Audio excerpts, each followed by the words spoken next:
Private school can offer great opportunities, but it also comes with a steep price tag.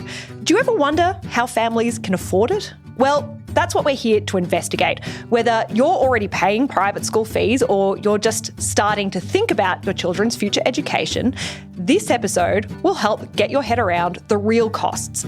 We'll talk about planning, saving and investing and a few tips for managing family members as well. That's today on Money and a Good Life.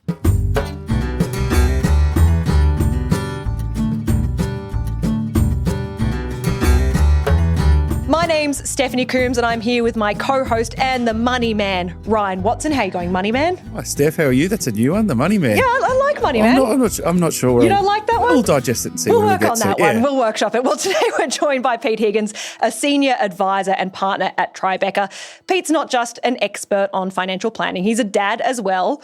And he and his wife, Jacinta, are already planning for their kids' education. Pete, welcome to the show. Thanks for having me. Now, when we say already, how old are your kids? 4 and 1. So 4 and 1? Yeah, 4 and 1. So when they hit 1 year old, you're like, we should start thinking about even school. before conception, where we're already talking about like planning for kids and planning for the kids' education. So that was the dinner discussion. Yeah, exactly. First day. Which school would we like? No, we are obviously planning for their kids' education. It's an important topic for both of us. We're both lucky enough to go to private school, so it's definitely that topic of conversation that we're starting to kind of flesh out between the two of us. Yeah. Now, before the microphone started recording, we actually found out that your wife and I briefly went to the same school. I know, which is so weird. Which is very funny. So I can say and divulge that, yes, I also did go to a private school as well. What about you, Ryan? Catholic boys' school. I don't think it qualifies as private. So St Joseph's, shout out to St Joseph's in Geelong. Shout out. And shout out to Hills Grammar if you're listening. What are the decisions that come into play when you're considering what education to give your kids? Well, look, the way we're looking at it is like we've kind of split it up between what do we want to do in primary school and what do we do in high school. So we think like I went to the local primary school. It was great. We could walk there, those sorts of things. But as we get into high school, it's what does that actually provide as an opportunity for my kids go there? So ideally, I'd like my kids to probably go to the same high school as me. It's down the road from where we live. It's got a nice view of the beach, great education. It's a safe environment. So, yeah, it's kind of working out, what are our priorities with primary school and then high school, and then how does that kind of feed into our overall financial planning with Jacinta and I? So there's a thing, isn't there, for some families where they do want to have every generation of kid going to the same school. Would this be second? This would be second generation, but we're not one of those families where it's like we're the fifth generation going to this school. No, we're not like that. So, but for some people, it does matter. It does. Yeah, obviously, we'll I know we'll talk later in this podcast around legacy, but for some people, legacy is more important than others. Yeah. Is it reasonable to consider education not just as a financial decision, but also toss up whether it's something you really want or if it's something you're being pressured into? Oh, geez, it's a tough one because you're right, people aren't just going to these private schools just for the education. It's the connections and everything else. So it's more than just the education part. And as we talk about that fifth generation person, it's about like that leaving that continual legacy. So yeah, those decisions you've got to make, I guess, like. Yeah, and not always easy answers. Ryan, your stepdaughter Allegra, she's 15 and she's in private school. Yeah. What did you have to weigh up when you were planning? Yeah, this is, I suppose, slightly interesting or slightly left field for the fact that I'm a stepfather, right? So it's not implicitly my decision. So mine's more a supportive role for my wife. Allegra went to a public school and then grade 5 went to a private school. Key things for us were financially understanding what's in scope. I'm a financial advisor by trade. So what could we afford and what could practically work? And then it really came down to Allegra. So who is she? What's she all about? And then as Pete said earlier, what would give, someone like Allegra the best chance? So what's the right cultural fit? What will nurture her? Who is she as an individual? And what will give her the best chance to be grown as well as at home as an individual first to then become the person that she wants? That was what's the match for her? Financially, can we? If we can, then what's the best alignment for her? Oh, I love that. I love that because that isn't taking in family pressures or whatever. That is actually just centering Allegra at the beginning of the decision and at the end of the decision. Yeah, and this is part of the work that we do with our clients. To try, we pride ourselves on being brave and screwing the status quo. So when the trust is higher, we'll challenge our clients to, what do they really want and what's true to them, whatever their family unit looks like. So we've also got clients whose kids go to different schools where they could go to the same school. We know close friendly friends of ours, their oldest daughter went to one school, hasn't worked out well, but she wants to see out year 12 there. Another will go to another school because they know that that's now the right fit. They've lived and learned. So right kid, right school. And there's also considerations, like it's not just the standard of education. It might be the extracurriculars. Yeah. I mean, in Allegra's case, I know that she is a very impressive athlete. And that obviously she's in an environment where they'll be able to help her grow as an athlete exactly. as well. Well, and it's not, as you're alluding to, Steph, it's not just the school fees. It's what I call the plus. So whether it's the building fees, rowing. What are some of the plus that you're looking at for your kids' education? Again, talking about what Ryan said, it's trips to New York that you see these kids go to. For me, it was the rugby tours to New Zealand, and I still look back on those days, they were fantastic. So that's what the school can provide you, those sort of things. So it's those trips, overseas, sporting tours, which, I want my kids to have access to, like I was fortunate enough to. So, yeah. Were you a sporting kid as well? Oh, yeah, a sporting kid. I love sport. I might not look like it now, but... I just want to throw this in, Steph. I have not met Pete's son, but if there was ever a spitting image of a child, really? Like dead ringer. Oh, yeah. Dead ringer. Oh, yeah. Yeah, 100%. Ideally, I'd like him to be a sports star or a snowboarding champion. Then I can follow him around the world. So maybe school can help that. You should put that in the admission requirements. Turn this kid into a champion. Well, but that is a thing. Like there is some schools who have like snow sports programs. If you want them to be a sports star, what are the extracurricular activities that the school can offer? Now, okay, I think that this is actually a really good time to talk about costs because those things sound great. Yeah. If you are only factoring in school fees, which are already expensive, you're going to come up short if you also want to send your kid overseas. So let's first of all, though, talk about private school fees. What do they look like in Australia at the moment? There's a range. There's a big range. Like they probably start at $5,000 and go up to $50,000. So, and that's after tax dollars. If you're funding it purely from cash flow, that's a big hit on the family budget if you haven't planned properly for that. So, especially if you have a lot of kids. Yeah, 3 kids. That's probably why I'll just stick with 2. Yeah. That's a good financial planning decision. So if you say, for example, you found a school that you like and they have an amazing sort of winter program, which is good because you want your kid to be a snowboarding champion. But then you've got to factor in the trips to, Thredbo or, the Swiss Alps, depending on how rich you are. And then you also have to do, so like how much more can it blow out when you take into these extracurriculars into consideration? If you're at private school, you probably want to allow anywhere from $10,000 to $15,000 a year in addition to the private school fees. Wow. Yeah, Kids are expensive. Especially at senior school. Kids are very expensive. Yeah, I don't have kids. This is it's like how much you okay, we haven't talked about feeding and clothing them yet. Yeah, that's gosh. Surely the school takes care of that one, right? Yes. They might have their own cafe. I'm just going to say right now, feels like kids, terrible financial decision. I'm filled with love and amazing. Unless they become a sports champion. And then they're an investment. And we do like an investment. We love an investment. We love an investment. So long as they pay dividends.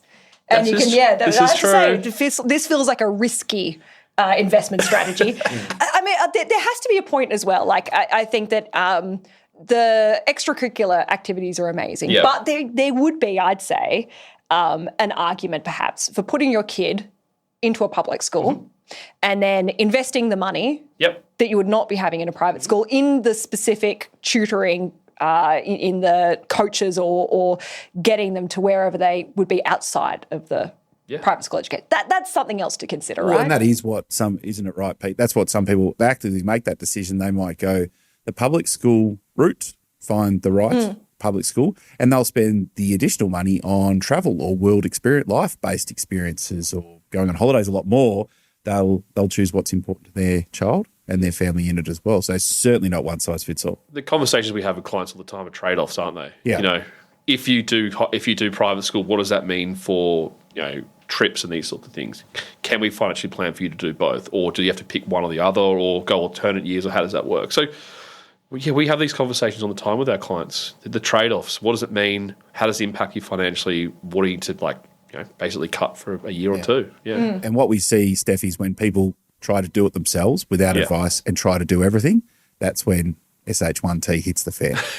I bet it does. Yeah. I mean, because that's the thing. Like, I'm sure that for a lot of people, you love your kid, you want to give them the best possible opportunity, and that's probably a bit of financial blind spot for a few people. It is, but conversely, one of the great lessons you can give is teaching them about trade-offs or sacrifices or no. We've got three things there's three things we want to do. We can afford to do one or two. So let's, as a family unit, sit down, decide pros and cons, and let's make an active decision together. The growth that you can build into a child in a short conversation around that can be a life skill. Yeah.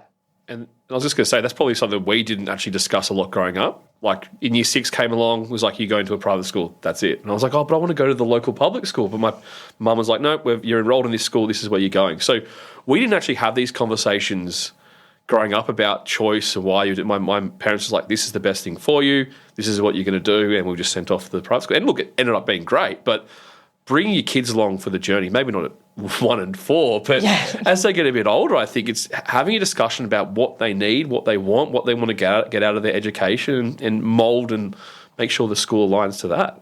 And I think it can be very rewarding as well, because school is hard for kids. I think that it is an alchemy. Mm-hmm. It takes one drop in the wrong direction and things go badly. And it might not be the school's fault, it might not be the kid's fault, it might be personality clashes or a difference in values or whatever. It's so hard to get schooling right for the best. So if you get it right, how rewarding. Well, and the thing is, what we've also seen is you can get the school right, but sometimes you're in an unlucky year level. Oh, yeah. You just find the wrong year level. I don't want to say with the wrong kid or kids, but say the wrong cohort, and just right school, wrong year level. Yeah, absolutely. I mean, like I was lucky with my year. They were all just really nice. I think your wife's year, who finished a year later than me, I think they were all quite nice as well. But you kind of have to say that, Steph. Yeah, I think you have to. Yeah, you're obligated to say that now.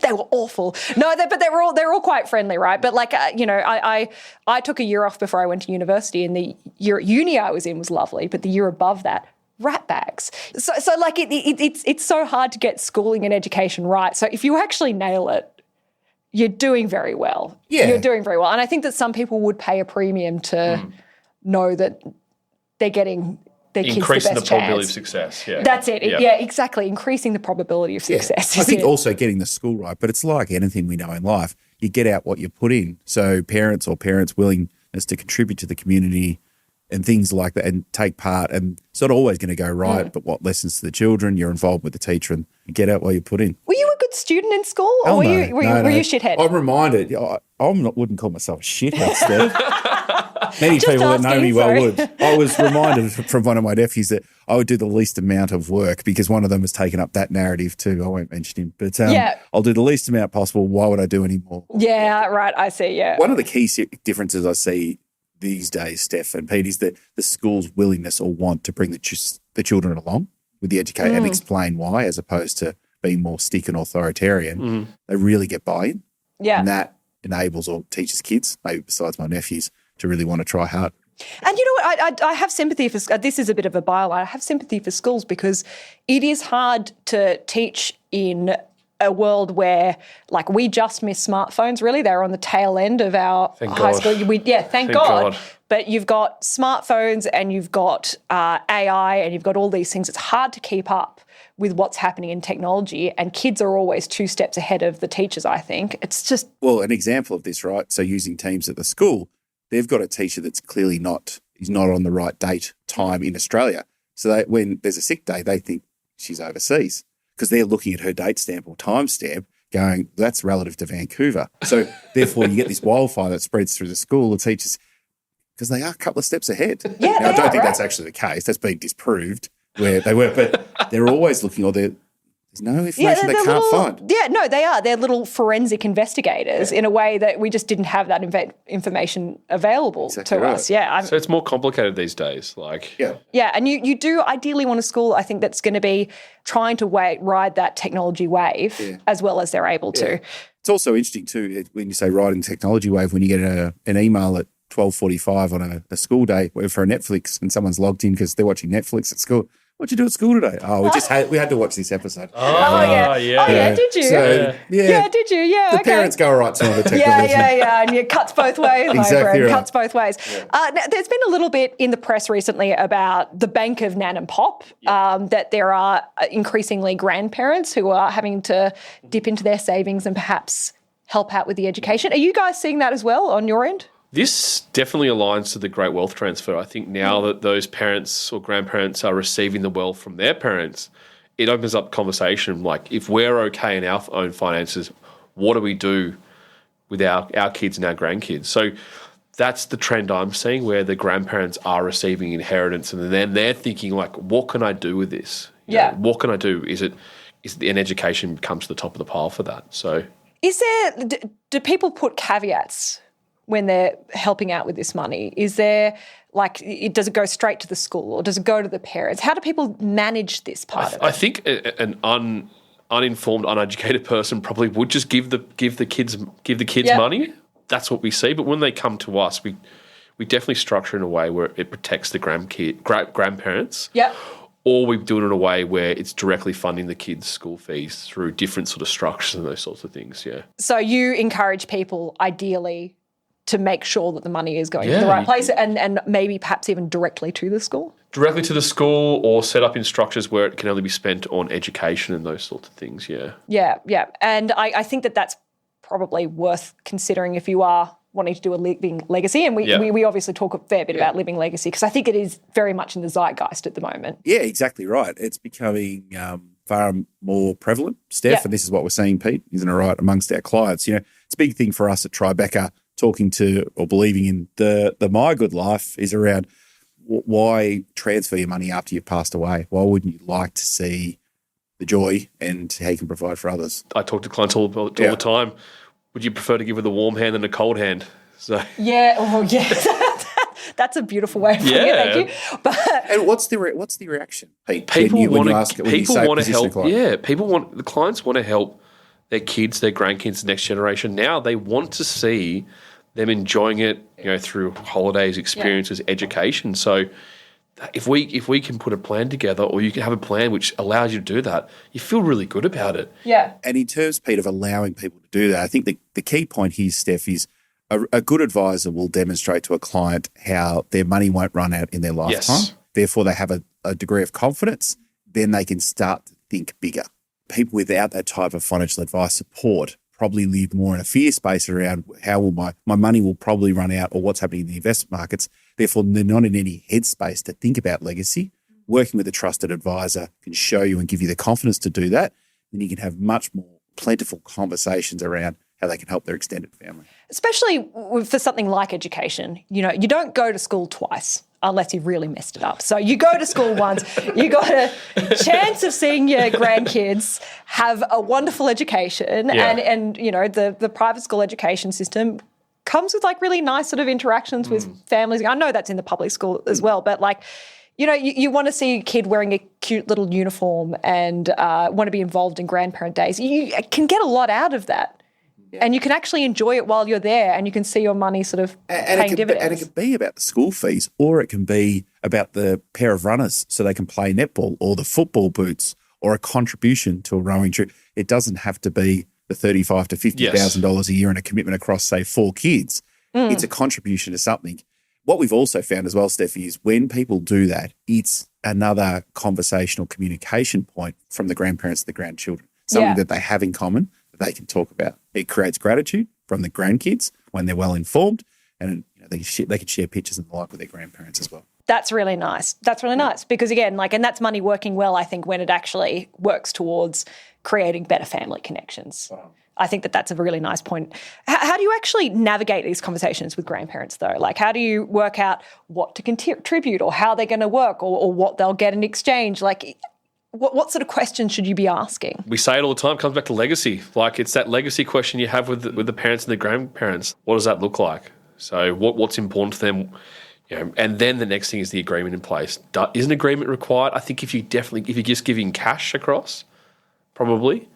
if you're just paying the school fees directly, then the agreement's probably not as important. And the importance, Pete, of getting to what's really important. To people, I know we've discussed it before on this podcast, Steph, but generally good people, family, friends, holidays, hobbies and experiences. And when you build the trust with clients and you get to the crux of what's really important and then around those things, and you, as an advisor, one of the most rewarding conversations you can have is opening their eyes to what's possible. Now you're okay. The money will last. And that's conservative returns, including fees and everything else. Yeah.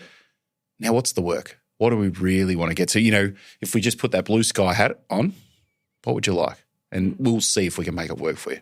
Or get as close as we can. Spot on. Yeah. Exactly. Shoot for the stars and see where we get to. If not that, then where? Yeah, exactly. I was shocked, actually, that you're already thinking about private education for a 1-year-old, but that is my naivety. I am not a parent.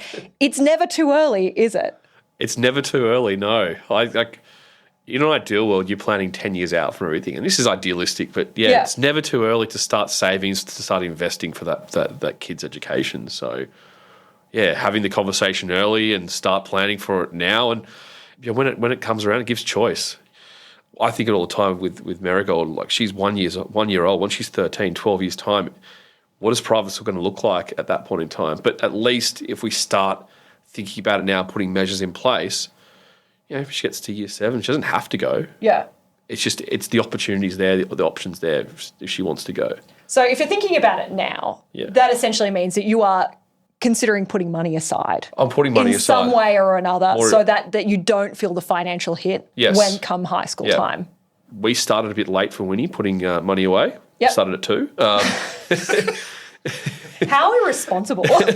Only 2 years old? Wow. We love an advisor that practices what they're Yeah, clearly. This is good. So we started, when he was 2, then when Marigold was a couple of months old, we started with putting money away from her. We originally just started putting money into just your standard sort of index funds, well-known index funds online, goes through a direct debit, and then had this sort of epiphany. I'm like, why am I using like investment accounts? They're great, but from a tax perspective, there's other options out there. And now at present, we're moving towards like education bonds and those sort of things for the kids. So just purely from administration and tax perspective, I think they're much more efficient. So started one thing, we've kind of pivoted the way we're doing things, but it's all funding at the end of the day for what we're doing. Yeah. So let's talk about education. Yes. Then, because they're not a mechanism just for education. No, they're not. But you'd be mistaken, it sounds like they would be. So what are they? How do they work? Why have you chosen education bonds? So a lot of people probably heard of investment bonds. Education bonds are very, very similar to that. It's its own separate tax structure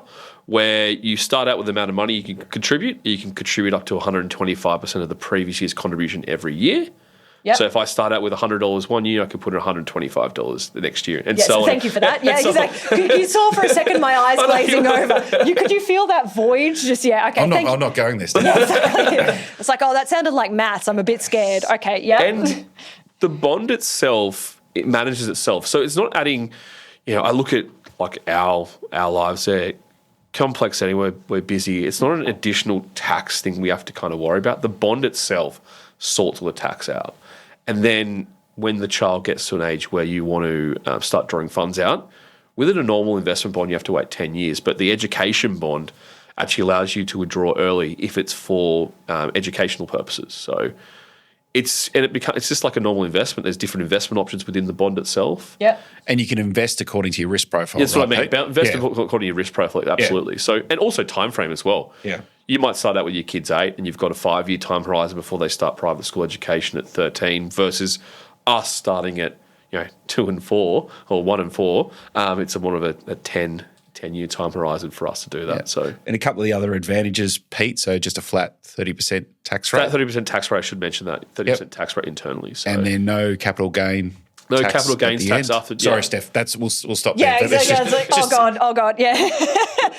These are the big advantages. The beauty of it is that you can withdraw early along the way if you're using it for educational purposes. But if it's not used at the end and there's residual money left over, that can continue to be invested, or the kid can draw it out later on down the track. So going back to what I was saying before, where if we're starting something now, Marigold gets to 12, 13, doesn't want to go to high school. This just becomes a legacy or something to help her down the track. So Yeah, or, one of your kids decides to leave school at 16 and take up a trade. That can help them when they're learning the trade at the same time. Absolutely.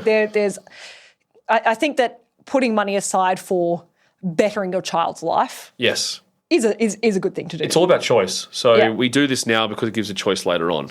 Yeah. Start early and then the consistency of it, right, Yes. Pete? Yep. Yeah. In sort of practical terms, do you have 2 separate accounts for each of your child, or are you Yes. sort of pooling the money? You would do 2 separate accounts, yeah. Yeah. What about, there will be a point where your daughter will have probably more money at the age of 13 than your son because you started a couple. Are you going to do you work to even that amount out? Are you keeping a tally?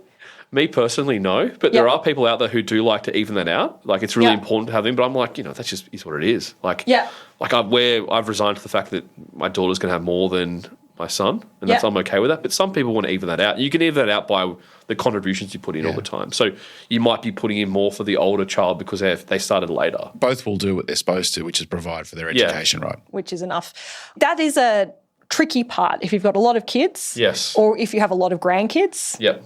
Is making sure that you are seen to be fair. Do you sort of work like, because I know that you're financial planners, but I know that a lot of what you guys do is actually involves having to navigate complicated dynamics and people and family dynamics. Is that something that you come across? It is. The rule that we work to is generally simplicity is generally the key. It works well.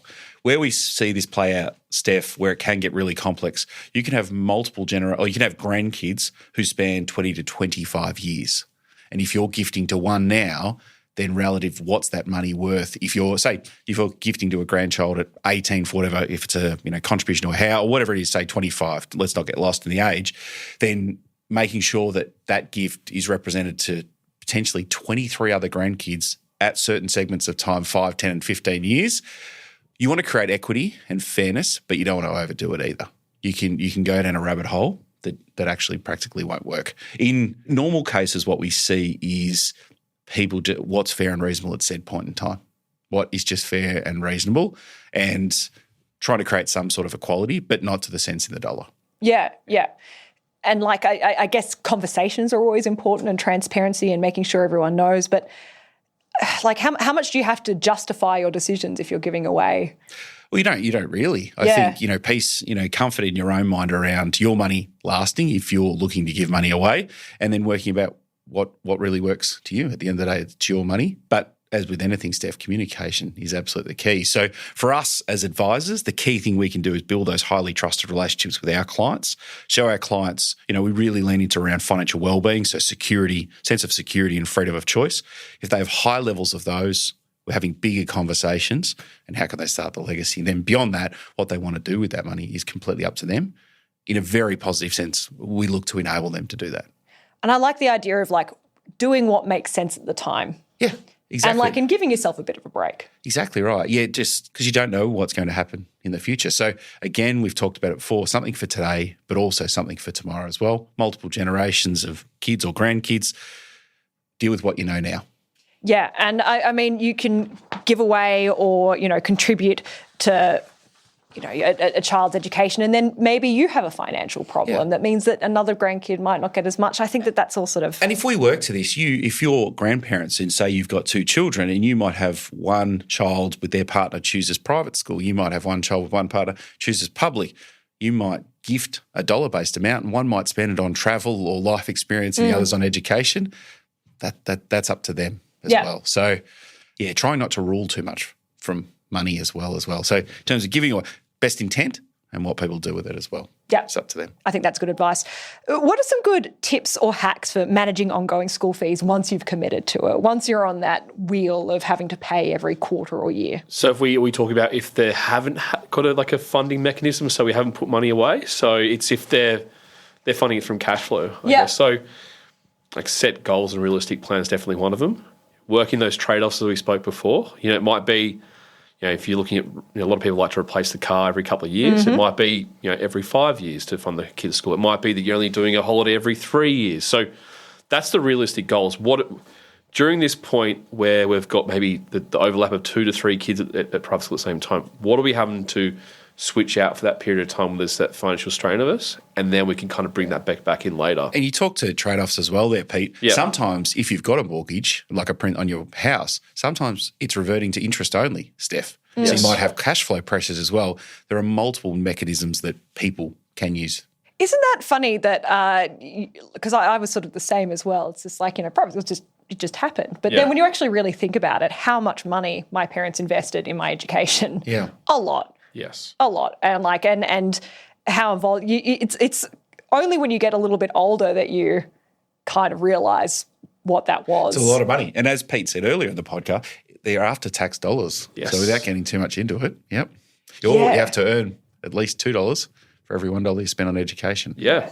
And I think that giving your kids that opportunity is amazing. But I also like the fact that both of you have spoken a little bit about the choice and how what you're doing is if you start investing early, you are investing really in options. Yes. You're giving yourself options and you're giving your kids options. And it might be private school, it might be something else, but the sooner you can do that and the sooner you can put money aside is the sooner that you can actually give your kid some choices. Understanding the financial possibilities and or implication, then focusing on the child, then the school.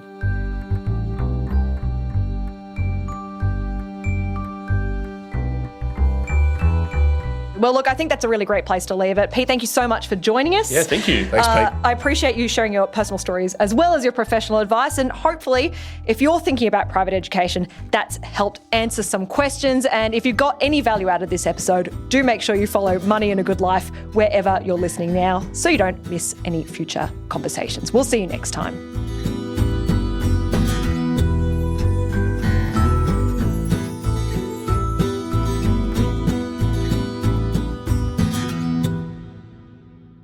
Advice given in this podcast is general in nature and is not intended to influence decisions about investing or financial products.